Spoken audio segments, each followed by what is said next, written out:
Assalamualaikum warahmatullahi ta'ala wabarakatuh. Alhamdulillah wassalatu wassalam ala Rasulillah Sayyidina Muhammad ibni Abdullah wa ala alihi wa sahbihi wa mawalah. Subhanaka la ilma lana illa ma 'allamtana innaka antal alimul hakim. Rabbi zidna ilma warzuqna fahma, amin amin ya rabbal alamin.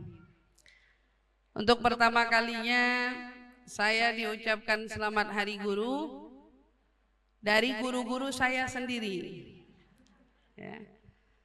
Orang-orang yang tadi berdiri bersama dengan saya adalah saksi-saksi yang pernah menyaksikan saya, yang tentunya kala itu belum menjadi apa-apa. Rahimahullah, semoga Allah merahmati Ustaz Lulu Al-Idrus, yang mana beliau menaruh percaya kepada saya di saat orang-orang tidak ada yang belum mempercayai saya. Makanya saya pernah berkata, insya Allah selagi saya masih bernyawa, satu-satunya majelis yang mungkin tidak akan pernah saya tinggalkan adalah Rabithah Al-Khairiyah.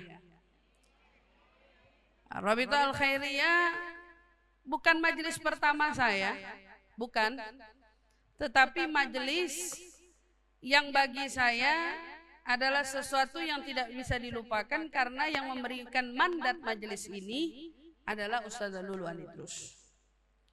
Nah, jadi waktu beliau memberikan majelis ini, meminta saya untuk mengajar lalu dipandu oleh beliau, karena waktu itu Ustaz Lulunya masih hidup, saya disuruh ngajar, Ustaz Lulunya ngeliatin saya. Jadi kayak saya lagi di ospek waktu itu. Saya lagi di ospek sama Ustaz Lulu. Beliau sambil memperhatikan saya, mungkin ingin menaruh apakah pilihannya tepat atau tidak, kurang lebih kayak gitu ya. Subhanallah, dengan kepercayaannya itu memberikan rasa tanggung jawab yang besar, sehingga walaupun beliau telah tiada, tetapi seolah amanat itu benar-benar diserahkan dengan tangannya sendiri. Dan orang-orang yang menyertai perjuangan Rabithah Al-Khairiyah, para pengurus, Umi Ida Al-Hiyat dan lain-lainnya, tentunya adalah guru-guru saya juga. Karena walaupun mereka dulu belum menjadi pengurus, tetapi mereka sudah lebih dulu terjun kepada dunianya Rabithah Al-Khairiyah, yang tentunya mereka tahu. Dan saya ingat betul Ustaz Lulu saat itu memberikan pesan kepada saya, Aisyah, murid-murid ente itu nanti orang tua semua. Ya maklum, usia saya waktu itu masih 17 tahunan lah. 17 tahun, 18 tahun waktu itu ya. Nanti murid ente semuanya orang tua, kata dia. Tolong dimaklumi ya. Katanya tolong maklumin orang tua. Mungkin waktu ente ceramah ada yang tidur.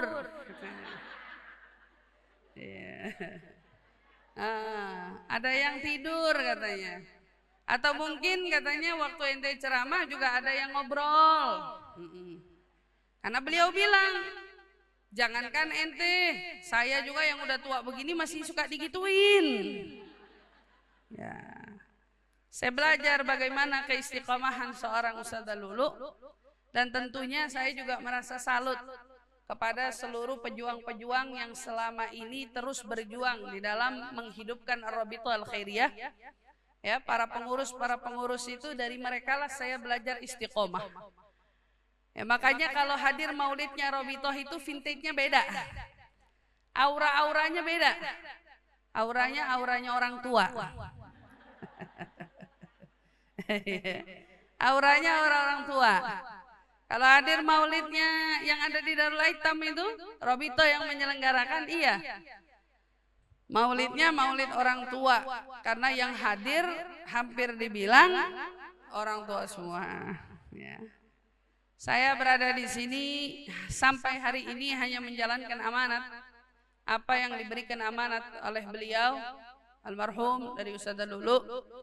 Dan terima kasih terutama kepada para pengurus juga yang sudah setia menunggu, menanti, walaupun Belakangan ini saya memiliki sangat-sangat keterbatasan waktu untuk saya bagi di dalam majelis ini, namun dari lubuk hati saya yang paling dalam tidak mengurangi sedikit pun rasa hormat, rasa cinta saya baik kepada almarhumah Al-Ustazah Lulu ataupun kepada Ibu Ida Al-Hiyat selaku ketua dari Rabithah hari ini. Saya betul-betul menanam tekad, insya Allah kalaupun ada majelis yang saya tinggalkan, insya Allah majelis itu bukan majelis Ar-Rabithah Al-Khairiyah. Nah, insya Allah terima kasih untuk hadiahnya. Saya waktu pertama bunga ini dibawa dari belakang dari depan, sudah deg-degan. Kayaknya saya suruh meluk bunga nih kayaknya. Aduh, saya ada ketakutan aja. Barakallahu fi jazakumullah ala kulli hadiah, buat semua ucapan, buat bunganya, buat kuenya, buat segala ucapannya yang membuat lebih tersentuh dari orang-orang tua yang terus begitu tulus mendoakan. Insya Allah berkat doa mereka Allah kabulkan semuanya, amin. Dari doa-doa kita, amin amin ya rabbal alamin. Baik ibu-ibu, kita mau lanjut pembahasan kita dari kitab An-Nasaih Diniyah. Waktu pertama saya ditanya sama Ustazah Lulu mau ngajar kitab apa di sini, saya bilang sama Ustazah Lulu, pengennya sih nasoeh Ustazah, tapi kayaknya hatamnya 20 tahun. Gitu. Ya, karena ketemunya kita cuma sebulan sekali. An-Nasaih Diniyah ini seperti yang tahu, tebalnya seperti ini, tapi insya Allah perlahan demi perlahan kita belajar daripada nasihat-nasihat agama yang dibimbing, yang dituntun oleh Imamul Haddad, membuat kita punya agama Islam ini semakin sempurna insya Allah, amin amin ya rabbal alamin. Sebelum kita bahas kitab, mari sama-sama kita awali majlis kita dengan membaca doa ta'lim. Bismillahirrahmanirrahim. Nawaitu ta'allum wa ta'lim wa naf'a wal intifa' wal mudzakarah والإفادة والاستفادة والحث على تمسك بكتاب الله وسنة رسول الله صلى الله عليه وسلم والدعاء إلى الهدى والدلالة على الخير ابتغاء مرضاته وقربه وثوابه وحسن الخاتمة مع اللطف والعافية وصلاح العاقبة برحمتك يا أرحم الراحمين آمين آمين يا رب العالمين ويا مجيب السائلين. Bismillahirrahmanirrahim. Allahumma inna nas'aluka ilman ladunni wal mashrab safi al-hani ya wahhab ya ghani. Allahumma inna nas'aluka ilman ladunni wal mashrab safi al-hani ya wahhab ya ghani. Allahumma inna nas'aluka ilman ladunni wal mashrab safi al-hani ya wahhab ya ghani. Alhamdulillah, limpahan syukur bersama-sama kita panjatkan kehadirat Allah Subhanahu wa taala yang kembali menghadirkan kita bersama di dalam menghadiri majelis-majelis ilmu, majelis-majelis kebaikan, yang kita sama-sama berharap langkah-langkah kita ini menjadi langkah yang menambahkan kedekatan kita kepada Allah, langkah yang menambahkan kedekatan kita kepada Rasulullah, langkah yang mendekatkan kepada kita semua ajaran-ajaran yang dibawa oleh Rasulullah Shallallahu Alaihi Wasallam. Dan sebagaimana yang dijanjikan oleh Nabi kita Muhammad Sallallahu Alaihi Wasallam, barang siapa orang yang melangkahkan kakinya di dalam menuntut ilmu, maka Allah Subhanahu Wa Taala memberikan kemudahan bagi langkahnya esok menuju surga. Insya Allah pintu surga terbuka lebar bagi kita semua. Nah, insya Allah pintu surga diberikan kemudahan untuk kita raih bersama. Maka di dalam kajian kesempatan kita pada hari ini, kita mau bahas salah satu pintu surga. Pintu surga yang paling menjadikan wasilah perempuan lebih mudah untuk memasukinya. Pintu surga yang membuat kalangan wanita, bahkan katanya bila seandainya ada seorang perempuan wafat, lalu dari pintu surga ini dia mendapat ridhonya, maka Allah menyegerakan surga baginya. Gara-gara ridho dari si pintu surga ini. Oh, siapa lagi pintu surga ini? Kalau bukan suami-suami kita. Walidzalik di dalam kesempatan kali ini kita masuk ke bab tentang hukukuz zauj. Hak-haknya suami istri Dan terutama kita para istri agar lebih semakin memahami tanggung jawab kita bersama di dalam memerankan peran sebagai seorang istri. Karena biar bagaimanapun juga menjadi seseorang yang punya suami punya tanggung jawab. Layaknya seorang suami menjadi seseorang yang punya istri pun punya tanggung jawab. Atas dasar tanggung jawab itulah bukan karena kita yang memberikan syariat, tetapi karena ini datangnya perintah dari Allah Subhanahu wa taala. Jadi kenapa seorang istri punya tanggung jawab? Allah yang minta. Kenapa seorang suami punya tanggung jawab? Allah juga yang minta. Tanggung jawab ini bukan karena kehendak kita, tetapi tanggung jawab ini sudah diatur oleh Allah Subhanahu wa taala yang Maha mengatur segalanya. Maka sebelum kita menyalahi sesuatu aturan, kita perlu berpikir dulu, emang yang nyuruh siapa? Kita dapetin ya Bu, banyak belakangan ini perempuan yang seolah dengan mudahnya berkata, emangnya harus, emangnya mesti, emangnya kudu. Lah kalau suaminya begini gimana? Kalau suaminya ini gimana? Dan seterusnya. Artinya di zaman kita hari ini banyak perempuan mencari alibi yang membenarkan dirinya untuk tidak mematuhi suami. Sehingga pada saat perempuan dengan mudahnya berargumen akan perintah yang sudah ditetapkan oleh Allah yang mengatur segalanya, maka sepatutnya dia berpikir, kamu ini sedang berdebat dengan siapa? Kalau ada dari kita yang keberatan misalnya, mau nurut, mau ngikut, mau patuh, yang perlu kita jadikan sebagai pertimbangan itu bukan aturannya, tapi siapa yang ngatur. Nah, gitu. Kalau ada orang bilang suami larang istri keluar rumah, kata sebagian orang perempuan ribet banget, kan gitu, ribet banget. Iya. Jangan suka meremehkan aturan seperti itu. Karena aturan itu bukan datang dari kita. Aturan itu datang dari Allah. Kalau kita tahu aturan ini datang dari Allah, maka kita akan lebih menghargai perintah. Jadi waktu kita dapat satu aturan, seorang istri katanya dilarang memakai uang suami tanpa izinnya. Jangan tuh kita jadi istri yang mentang-mentang bilang, lah kan duit kita juga. Seolah kita meremehkan perintah itu. Padahal kita sama-sama tahu, bukan suami yang punya aturan begitu, yang ngatur Allah. Gitu loh. Jadi kita jadi perempuan biar tahu dulu. Kenapa kita disuruh belajar hak-haknya? Biar kita nggak gampang menjadi orang yang meremehkan atas perintahnya Allah dan Rasulnya. Jadi sebenarnya kalau ada misalnya satu perintah perempuan harus mematuhi suaminya, itu tuh bukan ranah kita. Kemudian menjadi juri suaminya gimana dulu. Masa harus taat sama suami yang model begini? Aduh, kayak gitu-gitu tuh. Itu tuh nggak boleh keluar dari mulutnya kita. Perempuan harus hati-hati di dalam berucap-ucap kata-kata yang demikian.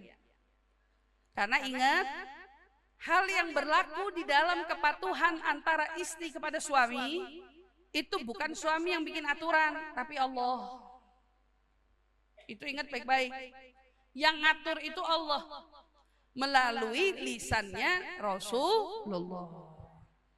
Maka Imamul Haddad sampai di dalam pembahasan di mana beliau menyampaikan daripada salah satu sabda Nabi kita Muhammad sallallahu alaihi wasallam, di mana beliau bersabda, "Idza da'a ar-rajul zaujatahu ila firasyih." Ibu-ibu jangan berisik ya. "Idza da'a ar-rajul zaujatahu ila firasyih falam ta'tihi fabata ghadmanan 'alaiha la'anatha al-malaikah hatta tusbih. Katanya apa? Jikalau seorang suami memanggil istrinya untuk datang ke kasur,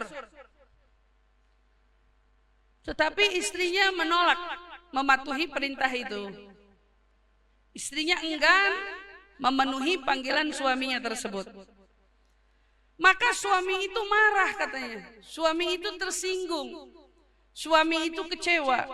Maka selama kekecewaan itu ada di dalam hati suami, selama itu pula malaikat melaknat perempuan itu sampai di pagi harinya.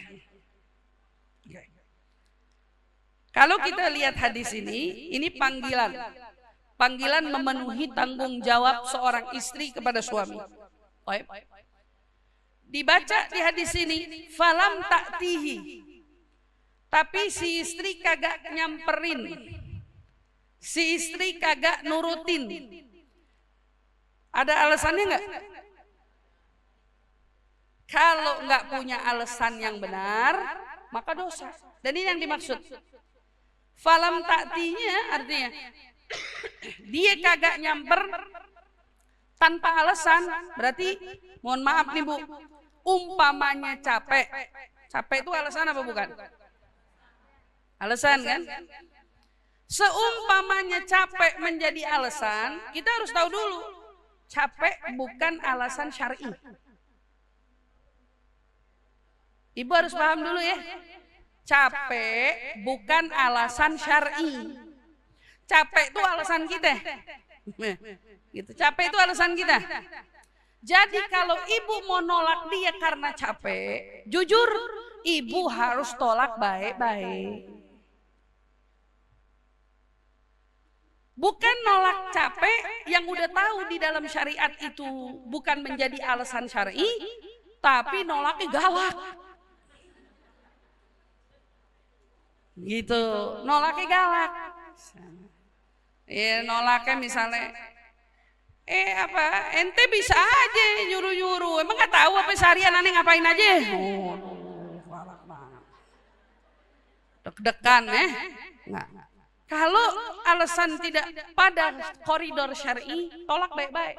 Jangankan alasan yang nggak tercatat dalam syar'i, alasan kita yang dilarang oleh syar'i aja kita harus tolak baik-baik. Contoh, alasan syar'i apa Ustazah? Haid. Syar'i, nurut malah dosa. Nifas. Syar'i, nurut malah dosa. Jadi kalau ada istri, naudzubillah, banyak orang-orang yang kagak paham di luaran sana. Ya head ya kagak, bisa aja dia berhubungan sama lakinya, dosa. Ajarin pada anak-anakmu yang mau nikah. Jadi pahamin dulu, dosa nih, nanti hadis ini bisa disalahgunain. Entah kepada suami yang nggak tahu hukum, istri yang nggak pelajarin hukumnya dengan benar, akhirnya berdasarkan kepatuhan nurut aja, padahal berhubungan di saat haid dosa. Justru mematuhi suami dalam kondisi semacam itu 2 kali dosanya. 2 kali dosanya. Begitu juga nifas. Mau nifasnya 40 hari, 60 hari ya nifasnya nifas. Mau haidnya banyak atau mau haidnya sedikit, yang namanya keluar darah ya keluar darah. Kapan boleh? Setelah betul-betul kau pastikan dirimu tidak lagi ada darahnya. Bersih, wajib mandi, di situ kau boleh lagi kembali melayani suami. Baik. Udzur syar'i selanjutnya apa? Sakit. Yang sekiranya jika sampai kau melayani, sakitmu akan semakin tambah berparah. Semakin membuatmu jatuh, lemas, tak berdaya. Oh itu syar'i. Yang begini aja nolaknya harus baik-baik. Apalagi kalau nolaknya cuma karena nggak mood. Aduh. Suami tersinggungnya 2 kali loh Bu. Jaga. Ini perintah dari mana? Perintah dari Allah. melalui lisannya Rasulullah. Maka dibilang fayajibu 'alal mar'ah ta'atu zaujiha wa tarkul mukhalafatulah. Maka hendaknya sebagai seorang perempuan kita mematuhi suami dan meninggalkan pertentangan dengan dia. Jangan pernah debat sama dia.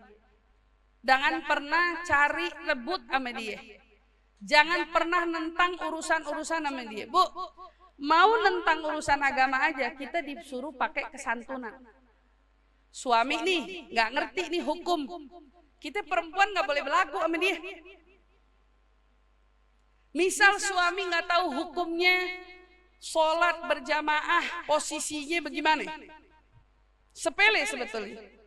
Perempuan yang tahu jangan berlagu. Ente gimana sih laki-laki sholat begini aja kagak paham. Karena kan suka tuh perempuan suka kalau ngomong tuh suka nggak belajar gitu ngomongnya. Iya, ngomong aja tuh nggak belajar gitu. Ente begini aja kagak paham. Sini, ente di sini, aneh di sini. Mau ngelurusin kesalahannya aja, kita perlu kesantunan, apalagi ngedebatin sesuatu yang kagak ada unsur agamanya. Ini debatin tontonan, debatin teman-teman dia, debatin hal-hal yang gak penting. Kadang sering menjadi cekcok di dalam rumah tangga, bukan tentang pertentangan urusan syariat. Pertentangan yang memang seharusnya tidak boleh jadi pertentangan. Contoh, suami bilang, ntar kamu pakai bajunya warnanya kuning aja ya. Ente bilang, masa kuning? Udah sakit nih. Aneh maunya biru. Aneh bilang ente pakai kuning. Aneh maunya biru. Saya mau tanya sama ibu, seandainya hal sepele semacam itu menjadi pertentangan antara kita dengan dia, ujungnya apa kira-kira? Siapa yang menang kalau saya boleh tanya? Yang menang siapa kira-kira? Wah, bener suami. Bener. Umumnya yang menang siapa? Istri bukan? Istri. Ibu tahu nggak? Waktu terjadi pertentangan itu, ibu nggak sadar. Ada sisi psikologinya suami yang mengklaim harga dirinya tak dianggap. Ibu nggak sadar. Suami punya psikologi mengklaim istri saya tidak menghormati saya. Hal sederhana, Bu. Bahkan kalau itu adalah sesuatu yang menjadi kesukaan dia, kalau itu misalnya baju yang dipilih atau kerudung yang dipilih warnanya menjadi warna kesenangan dia misalnya. Ibu tentangnya terang-terangan. Jelek nih kuning, aneh demennya warnanya ini gitu. Ibu tahu nggak apa yang datang di kepala dia? Istri saya tidak pernah menyenangkan hati saya. Makanya perkara-perkara yang begitu, iyahin aja. Suruh pakai baju kuning, Bu, ibu pakai baju kuning, ibu malu depan orang, tapi ibu dapat pahala. Ini contoh. Dan coba kita sama-sama ngukur perdebatan apa yang paling sering terjadi. Coba ukur-ukur pertentangan itu seputar apa. Kalau seputar hukum aja, kita nggak boleh, apalagi pertentangan yang nggak ada unsur hukumnya. Ini hukum syariat loh. Kita debat sama dia, suami bilang sholat subuh tuh jam 6. Kata suami, sholat subuh tuh jam 6. Kata istri bilang, jam 6 dari mana sih? Sholat subuh tuh jam 5. Kata istri, masa jam 6? Enggak, ente percaya mana? Sholat subuh jam 6. Iya, sholat subuhnya ente jam 6. Sholat subuh aneh jam 5. Ibu debat kan? Yang ibu debatin sesuatu yang ibu tahu benarnya ada di ibu, salahnya ada di dia. Gimana debatin yang kayak begini?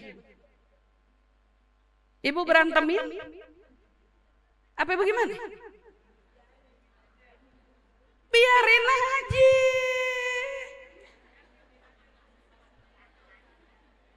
Yang penting dia nggak nyuruh kita sholat subuh jam 6. Betul apa enggak? Iya, nih enggak, kadang-kadang masalah puasa saya sering banget Bu ditelepon sama orang. Ustazah, nih suami aneh depan aneh Ustazah. Mau ngapain tuh begitu? Dia lagi debat hukum kan? Suami aneh depan aneh Ustazah sekarang. Aneh loudspeaker Ustazah jawab. Ini begini nggak bener Bu. Emang ibu kira saya buat nengahin pembenaran bini? Itu nggak bener. Sekalipun yang kita lagi bahas debatnya terkait tentang kebenaran agama, kita nggak pantas begitu di depan dia, apalagi sampai ngelibatin orang ketiga. Nggak boleh begitu. Kan sama aja secara nggak langsung saya jadi tahu lakinya nih orang ngaco. Betul apa enggak?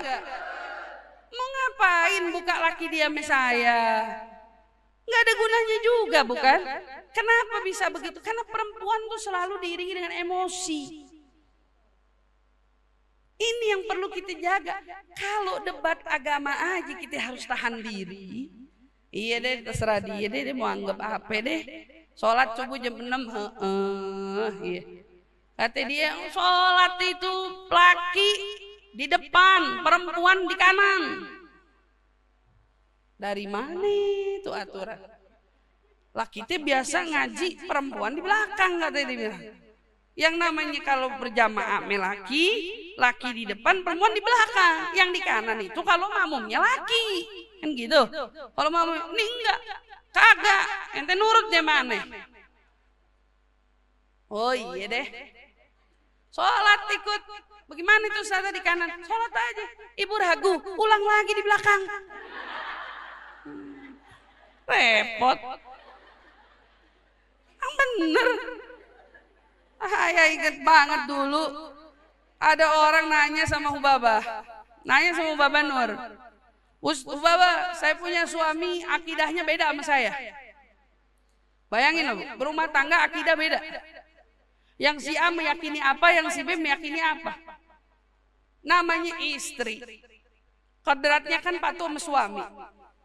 Tapi si istri dengan akidahnya kencang. Nggak tergoyahkan hanya dengan suaminya punya akidah apa. Ini hebat. Ini yang kita jarang temuin nih istri-istri begini model. Tapi hebatnya dia, walaupun dia dengan pendiriannya, dia nggak pernah tuh yang namanya buat suaminya merasa kalau istrinya nentang dia. Jadi dia nanya, ini masalahnya suami saya kalau sholat kan sholatnya ngaco. Namanya akidah beda. Bu bayangin akidah beda. Cara sholat beda. Hobinya ngajakin aneh berjamaah Hubabah. Kita suruh pergi ke masjid gitu kagak mau. Ngegodanya aneh mau sholat sama ente. Tuh bagaimana? Hubabah jawab dengan simpel. Sholat sama dia, kelar dia bangun, ente ulang sholat ente. Emang orang yang benar itu ngajarin sesuatu yang mengurangi perdebatan. Bukan malah didebatin. Nih enggak, kadang-kadang kita cekcok masalah perkara kunut aja. Kunut, suami sholat di sono, kita sholat di sono. Udah nafsi-nafsi. Kita kan laki bini tapi kita nafsi-nafsi. Bayangin bahwa menghargai ternyata lebih dibanding segalanya. Dan kita butuh sosok istri-istri yang bisa menghargai suaminya. Melebihi yang lainnya. Jangan ngomongin yang lain dulu, ngomongin ngehargain dulu deh. Biar bagaimana itu suami ngerasa gak ada di dunia ini yang lebih patuh sama saya lebih dari istri saya. Sampai sekiranya kalau kita meninggal, suami saya menjadi sosok yang paling bersaksi, istri aneh adalah orang yang tidak pernah nentang aneh seumur hidup aneh. Bu, kesaksian itu mahal. Karena itu salah satu kunci surga kita masuk gak pakai penghalang apapun. Pengakuan itu. Tapi kalau jadi penentangnya kan repot.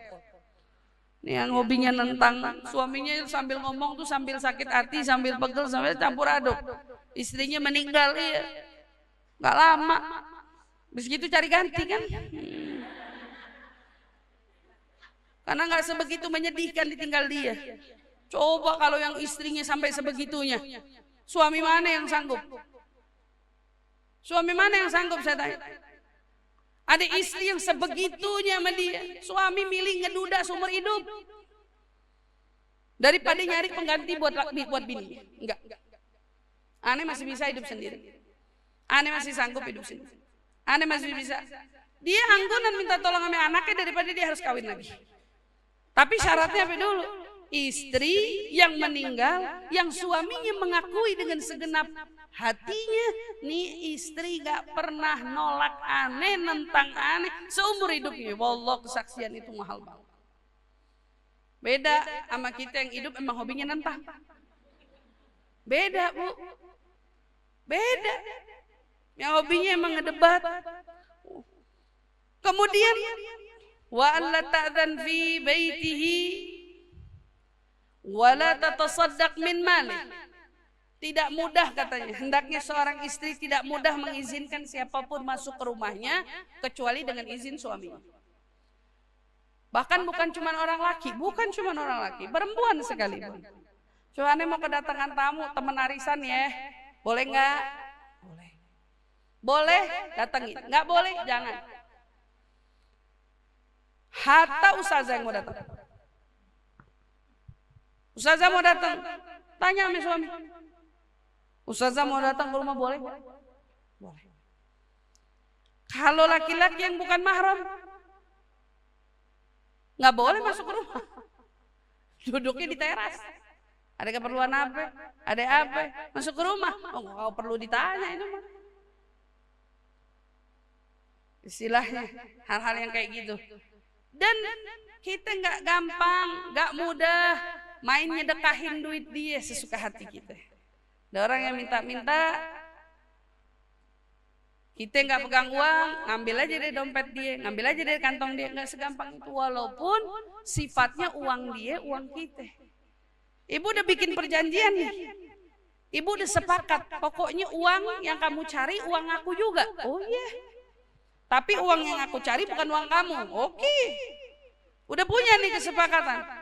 Apapun kesepakatanmu antara dirimu dengan dia, idealnya, sepatutnya, seharusnya perempuan saat mengambil sesuatu yang menjadi milik suaminya itu minta izinnya terlebih dahulu, walaupun itu sedekah kepada orang yang susah. Walaupun sedekah sama orang susah, izin dulu. Boleh nggak aku kasih si ini? Boleh nggak aku kasih si itu? Saja gimana tuh sama orang yang suka ngumpet-ngumpetin duit suami? Dengan dalil atau dengan alasan suaminya boros. Katanya kalau nggak diumpet-umpetin uangnya habis begitu aja. Kenapa harus ngumpetin uang dia? Kenapa nggak ibu coba nabung dari uang ibu? Kan dikasih juga sama dia. Dijatahin sama dia. Aneh minta dong buat beli ginian, tabung. Daripada uang dia di dompet, ente ngambil.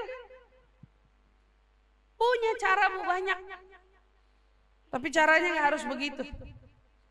Beli sesuatu, inian habis, bagi duitnya dong. Emang tinggal dikit, beli sisanya tabung. Emang begitu kan istri yang cerdas. Yang bukan ngambilin dari dompet suaminya karena ketakutan suaminya ngasih orang lain. Sifatnya seorang wanita solehah menjaga harta suami, bukan yang ngabisin loh. Menjaga berarti dia adalah istri yang paling hemat dan yang paling mampu menjaga uang suaminya. Walaupun suami bilang ambil yang kamu mau ambil, tapi istrinya bukan menjadi istri yang serta-merta. Kita lihat banyak istri sosialita sekarang. Mereka memamerkan berapa nominal angka yang suaminya berikan kepada mereka. Bahkan sampai ada yang bilang kalau kagak habis, suaminya nanya, kok tumben uangnya kagak habis? Nemu di mana itu yang begitu ya? Pengen Bu punya yang begitu? Pengen? Saya bilangin, yang begitu ngerusak karakter perempuan pada umumnya. Karena fitrahnya perempuan itu irit. Tapi kita belakangan ini perempuan dibikin foya-foya. Tahu nggak perempuan yang kelasnya paling rendah? Yang kalau bosen larinya ke mall. Lalu belanja sesuatu yang nggak dibutuhkan. Itu bukan kata saya, itu kata ulama. Perempuan yang levelnya paling rendah, itu perempuan yang waktunya senggang, merasa dirinya lagi kosong atau bosen, mereka lari ke mall. Lalu begitu lari ke mall atau ke pasar, mereka beli-beli sesuatu padahal mereka nggak butuh. Dan berapa banyak perempuan-perempuan itu dicekoki, kalau jenuh kita nge-mall yuk, kita ke pasar yuk, ke pasar plong hati kita. Plong hati kalau ke pasar. Tapi masalahnya, kalau ente cuman ke pasar ngeliat doang, tapi kalau ke pasar sampai beli sesuatu yang ente nggak butuhin, ini yang paling ditakutin. Banyak istri kenapa menuntut suami? Karena mereka menginginkan sesuatu yang nggak mereka butuhin. Saya jamin Bu, saya jamin. Perempuan hari ini yang menangis karena suaminya tidak cukup memberi nafkah dia, lebih sedikit berbanding perempuan yang hari ini menangis karena menuntut lebih dari pemberian suaminya. Banyakan yang nuntut lebih daripada yang kurang dikasih. Karena notabene-nya orang yang kurang dikasih itu biasanya hatinya sudah disiapin sama Allah untuk sabar dan redho. Tapi ada pun orang yang nuntut lebih, emang jiwanya rakus. Emang tomaknya tinggi. Emang serakahnya luar biasa. Emang hidupnya tinggal ngelihat tetangga doang. Beda. Orang yang nangis butuh sama orang yang nangis mau lebih. Dan kita dihadapin perempuan yang nangisnya mau lebih bukan butuh. Jauh lebih banyak daripada yang nangisnya butuh. Makanya dijaga. Wala takhruj minal bait illa biizni wa ridhah. Hendaknya katanya perempuan berusaha semaksimal mungkin. Bahkan ini menjadi satu keharusan. Wala takhruj. Jangan kau keluar dari rumahmu kecuali dengan izin dan ridhonya. Izin dan ridho. Mau kemana aja Bu? Mau ke majelis taklim, mau ke maulid, mau kondangan, mau kemana aja. Ya ustazah, kita kalau nungguin dia punya izin, benar-benar izin yang redo, kayaknya nggak bakalan. Kayaknya nggak bakalan. Saya selalu bilang, kalau kedapatan suami yang senangnya istrinya sering di rumah, begitu mau izin datang ke maulid, sama dia didiemin. Dijawab kagak, diiyahin kagak, dibilang kagak juga kagak. Dia diem aja. Kita udah berencana, udah insya Allah kita maulid ya besok ya. Gak dijawab. Dia diem aja. Gimana tuh nyikapin yang begitu? Bilang, ente maunya aneh jalan apa kagak? Aneh maunya ente jujur. Karena jalannya aneh ini mau cari pahala, tapi kalau ente nggak redo, aneh nggak dapat apa-apa. Tapi kalau ente redo, aneh dapatnya lebih dari yang didapetin orang lain di luar sana. Beda dong istri yang jalan dengan ridho suami dengan yang jalan suami pegel. Beda. Iya kan? Terus ternyata kita pengen banget pergi, tapi dia kayaknya udah ente di sini aja. Ya udah aneh mah nurut aja deh kata ente. Nggak apa-apa. Sengaja depan dia. Aneh teleponin dulu ya temen aneh. Serius. Suami tuh nggak tegaan loh Bu. Aneh teleponin dulu deh. Soalnya kesian tadi udah janjian. Oh, gitu aja. Tinggal masa gitu. Saya kesian tadi udah janjian soalnya. Gak enak takutnya itu, takutnya dia nungguin gitu. Telepon depan muka dia. Telepon. Terus sih biasanya tuh begitu tuh gak lama-lama. Udah jalan. Jalan katanya. Iya gak lama-lama katanya jalan gitu. Ah enggak, ente nggak redo, jual mahal dikit. Dan ente nggak redo lagi, aneh nggak mau, aneh maunya jalan kalau ente redo. Simpel. Jawab redo, iya aneh redo.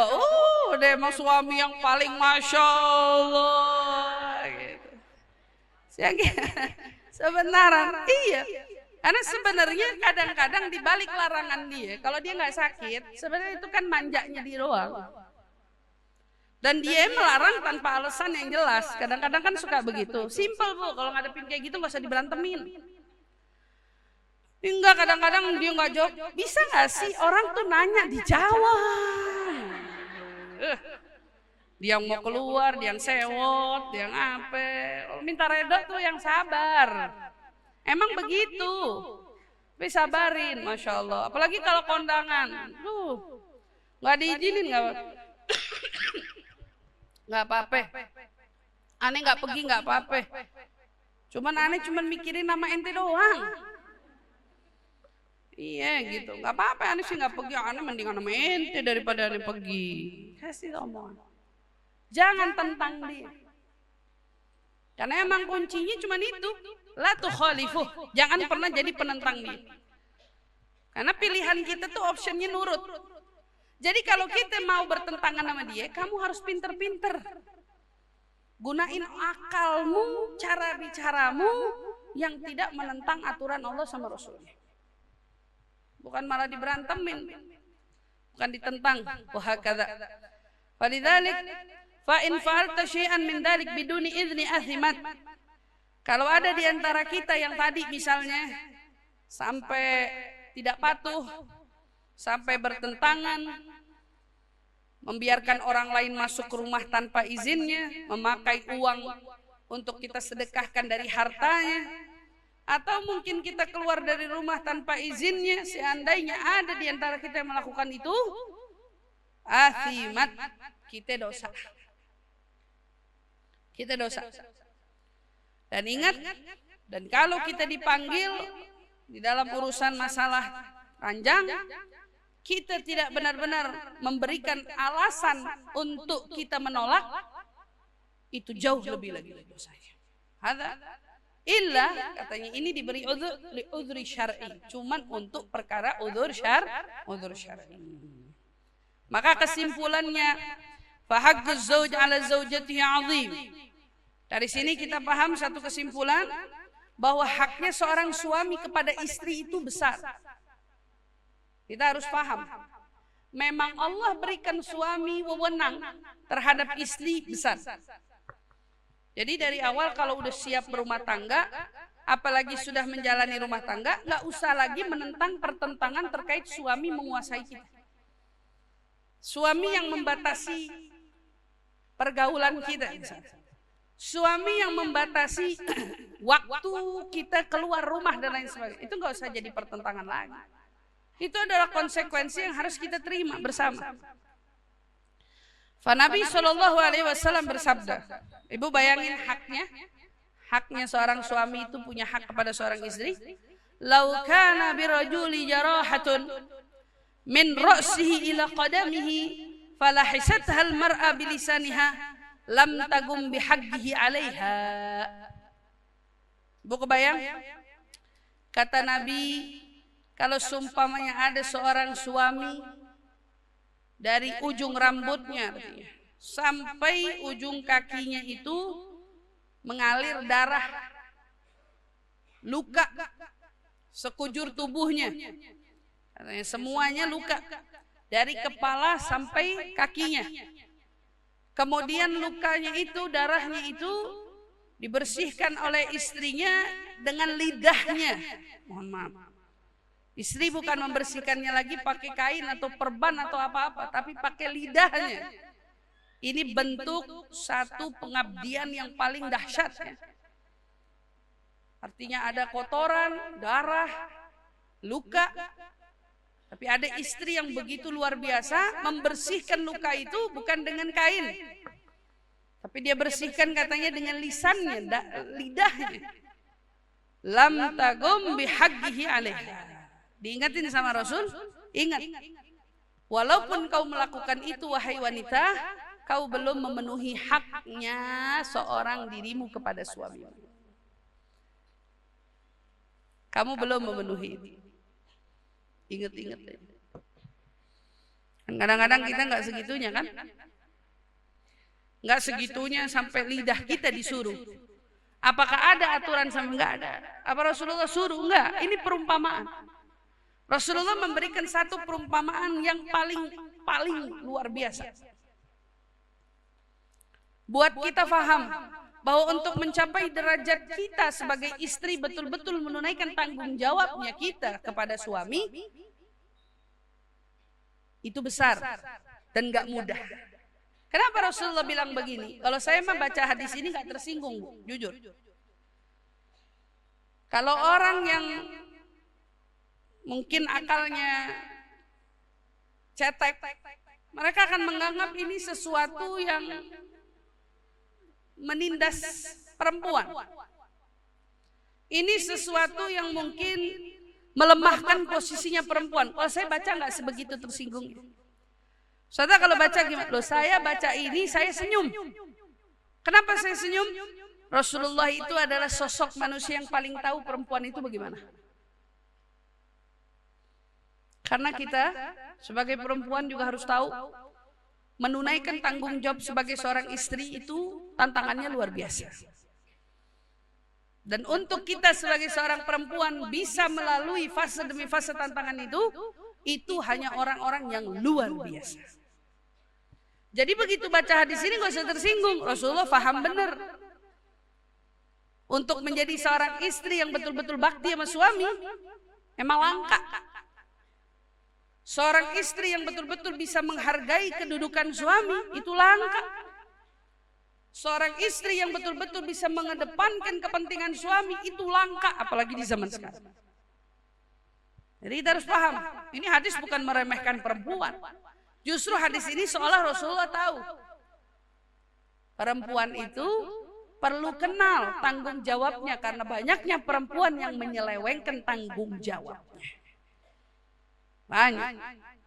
Kita melihat seorang suami selingkuh, kita tercengang, sakit hati, rasanya tuh suami pengen kita timpukin rame-rame, gitu kan? Tapi apa kita nggak pernah juga ngelihat ada seorang istri selingkuh? Malu-maluin nggak kalau sampai istri yang selingkuh? Malu-maluin nggak kalau sampai istri yang tahu-tahu punya chat gelap sama pasangan lain? Apalagi kalau yang diselingkuhin laki orang. Jadi dia punya suami, yang dia selingkuhin punya bini. Ada nggak yang begitu? Ada. Banyak apa sedikit? Lebih malu-maluin mana saya mau tanya? Istri yang begitu apa suami yang selingkuh? Kalau secara malu-maluin ya jelas malu-maluin istri.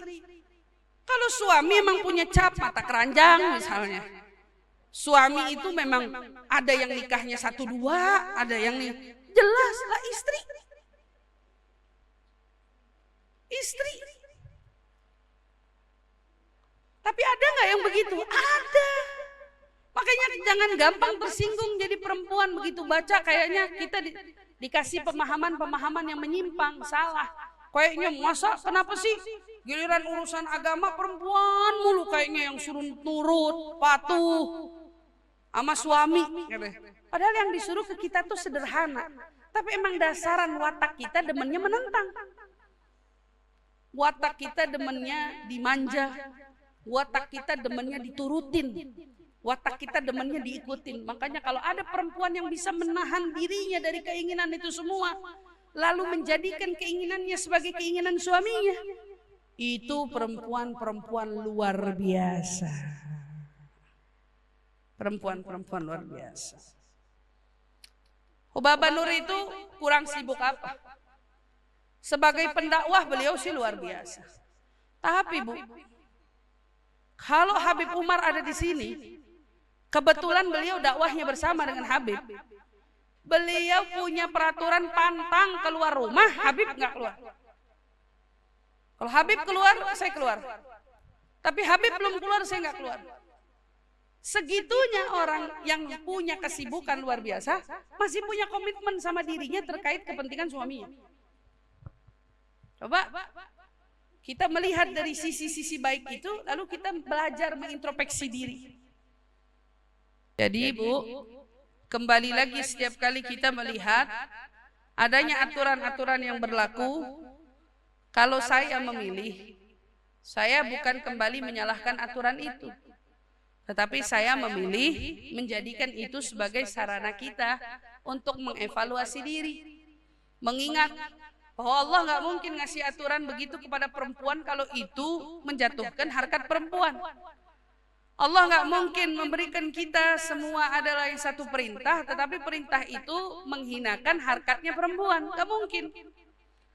Rasulullah juga nggak mungkin berkata-kata semacam ini kalau ini semua menjatuhkan martabatnya perempuan, tidak. Tapi justru kita sebagai perempuan coba sama-sama mengevaluasi diri. Terutama di era kita hari ini, zaman kita sekarang, di mana berbakti kepada suami tantangan dan godaan yang luar biasa. Banyak yang digoda, yang diuji oleh kepemimpinan seorang suami di dalam rumah tangga yang seolah tidak benar-benar bisa memimpin. Itu ujian. Apa itu kesialan? Saya mau tanya, ada suami di rumah, kan sebetulnya fungsinya itu kan pemimpin ya, imam. Tapi ternyata dia nggak benar-benar becus sama agama. Nggak benar-benar becus sama urusan mimpin kita kepada kebaikan. Ini ujian apa sial?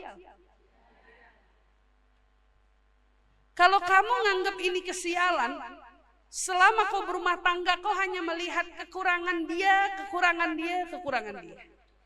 Dan kau seolah merasa nasib dari takdir hidupmu nggak adil bagimu. Tapi kalau kamu jadikan itu sarana ujian, kau diuji sama Allah. Bisa nggak tetap tunduk sama suami walaupun kepemimpinannya dalam agama tidak sebegitunya? Bisa nggak hargain suami walaupun dalam sisi mencari nafkah dia tidak unggul sama sekali melebihi kita?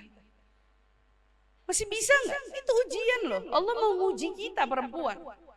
Itu bukan musibah yang selalu kenanya sama kita. Perempuan sekarang kalau datang nih misalnya, Ustazah doain ya. Doain apa? Suami aneh udah 2 tahun gak kerja. Dia kan cerita ini secara alasan lain mau nunjukin betapa lemahnya hari ini dia dan rumah tangganya. Suami saya 2 tahun udah gak kerja, Ustazah doain saya kuat. Udah kemana nih arahnya? Kamu paham bahasa perempuan? Oh saya udah kenyang. Saya udah paham arahnya kemana. Doain ya Ustazah biar kuat. Kuat apanya? Kamu 2 tahun masih hidup, namanya suami kamu gak kerja, Allah masih kasih kamu makan. Oh iya Ustazah, saya pernah gituin orang. Jawabannya, iya Ustazah lah itu kan gara-gara saya yang cari nafkah. Lihat perempuan, hebat dong. Allah nggak tutup jalan rezekimu. Suami nggak kerja tapi Allah buka darimu. Hati-hati kalau sudah Allah buka jalan rezeki darimu. Jangan sampai suamimu justru kau jadikan sebagai pembantumu. Ini ada istri yang sibuk nyari uang, suami yang disuruh nyapu, ngepel, belanja, urusan ini, urusan itu. Kalau salah dikit ngamuk. Seolah harga diri suami nggak ada gitu. Ya Allah, ujian loh itu. Dan berapa banyak kesuksesan yang hari ini diraih oleh perempuan melebihi kesuksesan yang diraih oleh pasangannya, suaminya, yang membuat dia buta di dalam apa? Menyikapi tanggung jawabnya sebagai seorang istri. Jadi saya kadang-kadang suka bingung. Lah ini orang kalau sama-sama kerja, kebutuhannya karena tanggungan hutang yang banyak. Orang sekarang kan gitu. Istri kerja, suami kerja. Kalau ditanya kenapa? Kredit rumah belum lunas. Atau mungkin kredit mobil belum lunas, ada kreditan yang mesti dikejar, suami doang yang kerja nggak cukup. Itu kenapa bisa begitu? Karena rasa tamaknya lebih banyak daripada orang pada umumnya. Sampai istrinya ikut kerja. Padahal emang ada perintah dari Allah. Hei kalian umat manusia, setiap dari kalian wajib punya rumah. Ada nggak kewajiban? Hei umat manusia, setiap dari kalian wajib punya mobil. Lalu siapa yang harusin itu?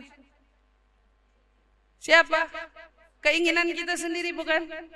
Lalu keinginan kita yang kita mau, semuanya dorongan yang kita mau, semuanya kepuasan yang kita tuntut. Lalu kenapa dengan kemauan itu semua lalu kau halangi tanggung jawabmu sebagai peran seorang istri kepada suamimu? Sehingga justru kebalik, gara-gara tuntutan keinginan dunia, kau malah berbalik jadi menuntut pemahaman dari pasangan untuk memahami kita. Nggak adil. Nah, ini banyak yang terjadi. Maka jaga, jangan sampai ada rumah tangga di luaran sana rusak karena hanya masalah-masalah semacam ini. Fayambaghi lil mar'a an tajtahid fil qiyam bihaqqi zawjiha wa alla taghsir fil qiyam bihi. Maka sepatutnya seorang perempuan untuk lebih sungguh-sungguh di dalam menegakkan tanggung jawabnya terhadap suami, dan usahakan sebisa mungkin jangan pernah kau kurangi dari tanggung jawabmu terhadap mereka. Jangan dikurangin. Salah satu seminar saya membahas tentang peranan wanita terbaik.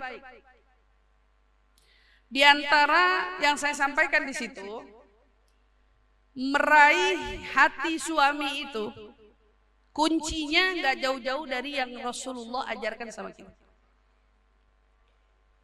Jadi kalau perempuan kepengen suaminya tunduk patuh misalnya, atau suami mati-matian bekerja untuk nyenengin dia, simple.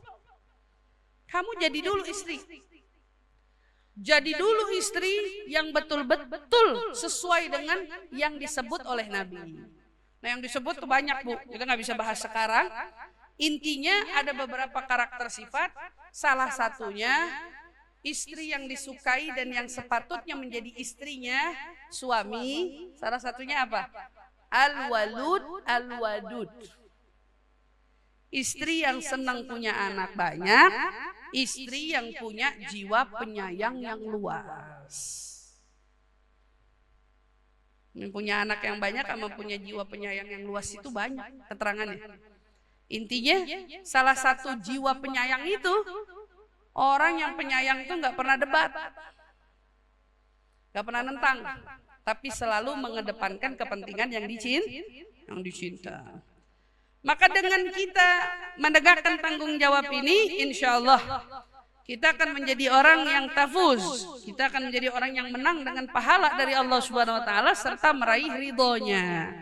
Ya, dan kita selamat dari siksanya Allah dan juga dari murkanya. Amin ya rabbal. Jadi Bu, singkat cerita lagi tadi, misalnya bukan tadi. Beberapa waktu yang lalu ada orang datang ke saya punya masalah rumah tangga. Singkat cerita, dia bercerita panjang lebar terkait perihal masalah rumah tangganya. Istrinya bilang, saya tidak mau kasih kesempatan suami saya. Udah, saya mau bubar aja. Saya bilang, itu mah hak kamu. Kamu mau udan, kamu mau lanjut, ya kan yang ngerasain kamu. Saya juga nggak mau jadi orang di sini yang menghakimi kamu. Tapi saya cuma nyampein ke kamu satu hal, ya. Kalau kamu tahu suamimu hari ini berbuat salah karena dia melakukan perbuatan maksiat, lalu dengan perbuatan maksiat itu kau tinggalkan dia, bisa jadi besok suamimu akan lebih bejat. Betul ya?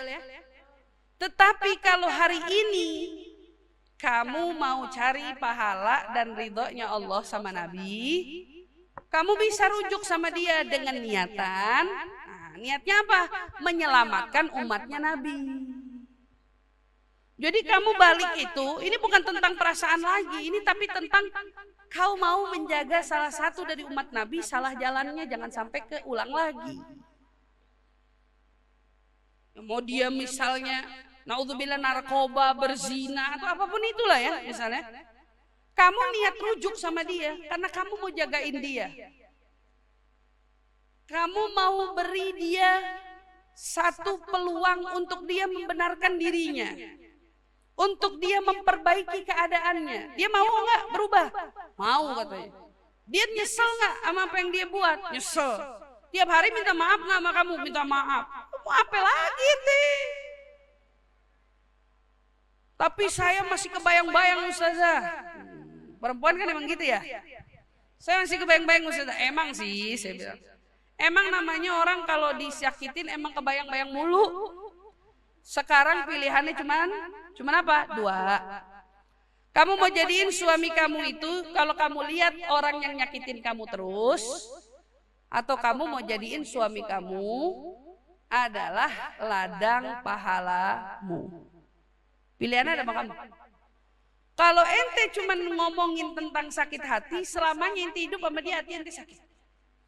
Tapi kalau kamu lihat dia sebagai jembatanmu menuju ridhonya Allah, jembatanmu meraih ridhonya Rasulullah, jembatanmu meraih surganya Allah, jembatanmu meraih kebaikan-kebaikan yang dijanjikan oleh Allah, maka selamanya kau akan melihat suamimu ladang pahala bagimu. Bukan ladangnya penyakitkan, ladangnya penderitaan, bukan. Ini beda, konteksnya beda. Sekarang saya pulangin keputusannya sama kamu. Dia begitu dengar jawaban saya, oh berarti benar ya Ustazah. Kita bisa ya jadiin suami itu sebagai ladangnya pahala kita. Ya tergantung kamu ngelihat dia sebagai apa. Ada orang ngelihat suami cuma sebagai suami. Ada orang ngelihat suami sebagai yang megelin hati. Ada orang yang ngelihat suami sebagai orang yang nyusahin aja. Ada orang yang ngelihat suami kakek tua yang repotin. Ada orang yang ngelihat suami tapi dia bilang ini loh pintu surganya saya. Beda kan? Nah kamu mau ngelihat suami kamu dari kacamata apa? Baliknya ke kamu. Mau kamu nikah lagi besok, kalau kamu masih jadiin suami itu cuman suami, ya suami bisa nyakitin, bisa ngelukain, bisa megelin, bisa nyawa segala macem. Tapi kalau kamu lihat dia sebagai jembatanmu menuju ridhonya Allah, nah yang namanya menuju ridho Allah nggak ada yang nggak ada rintangannya, nggak ada yang nggak ada ujiannya, semuanya ada. Jadi semua terpulang kepada kita. Tapi kalau kita mau selamat, kita mau dapat ridhonya Allah, maka jadiin ya suami kita itu adalah pintu surganya kita semua. Insya Allah Allah berikan kepada kita kekuatan, keistiqomahan, keridhaan, keikhlasan di dalam mengarungi bahtera rumah tangga, dan Allah jadikan kita istri-istri salehah yang insya Allah bisa berbakti kepadanya agar kita mendapatkan ridho Allah dan Rasulnya. Amin ya rabbal alamin. Yuk kita bacakan suratul Fatihah. Niatkan untuk yang sakit hari ini Ria binti Husain Ali Jawas, dan juga Syarifah Aisyah binti Saleh Al-Mahdali, Syarifah Rahma Al-Attas, Syarifah Ni'mah binti Abu Bakar Al-Kaf, dan ayah saya sendiri Al-Habib Ahmad Farid bin Muhammad bin Syekh Bakar bin Salim, dan masing-masing dari keluarga kita maupun dari kita sendiri. Syarifah Fadlun bin Yahya, mudah-mudahan Allah Subhanahu wa taala angkat penyakit mereka semua. Allah berikan kesembuhan untuk mereka yang sakit, diangkat seluruh penderitaannya, diberikan obat yang terbaik untuk mereka. Amin ya rabbal alamin. Allahumma rabbana adhibil bas anta syafi wa afi antal muafi, la shifa illa shifa'uk shifaan la yughadiru saqaman wala alama. Ya kafi ya wafi ya hamid ya majid, irfa' anna wa anhum jami'an kulla ta'min syadid, waqfina waqfihum minal haddi wal hadid wal maradi syadid wal jishil adid, waj'alna ya rab nuran min nurik wa izzan min izzik wa nasran min nasrik wa bahan min bahaik wa atan min ataik wa hirasatan min حراستك وتأييدا من تأييدك يا ذا الجلال والإكرام والمواهب العظام. أسألك أن تكفينا وتكفيهم جميعا من شر كل ذي شر إنك أنت الله خالق الأكبر. Wa sallallahu ta'ala ala sayyidina Muhammadin wa ala alihi wasallam. Ya ma'u zamzam yugrikum assalam ala man talibiha wa ala man syaribiha wa ala man salafana salihin wa ila hadratin nabiy al-Fatihah. Alhamdulillahi rabbil alamin arrahmanir rahim maliki yaumiddin iyyaka na'budu wa iyyaka nasta'in ihdinas siratal mustaqim ghairil maghdubi alaihim waladdallin amin amin ya rabbal alamin. Terima kasih ibu-ibu semua atas segala perhatiannya. Kurang lebihnya mohon maaf. Wassalamualaikum warahmatullahi taala wabarakatuh. Baik.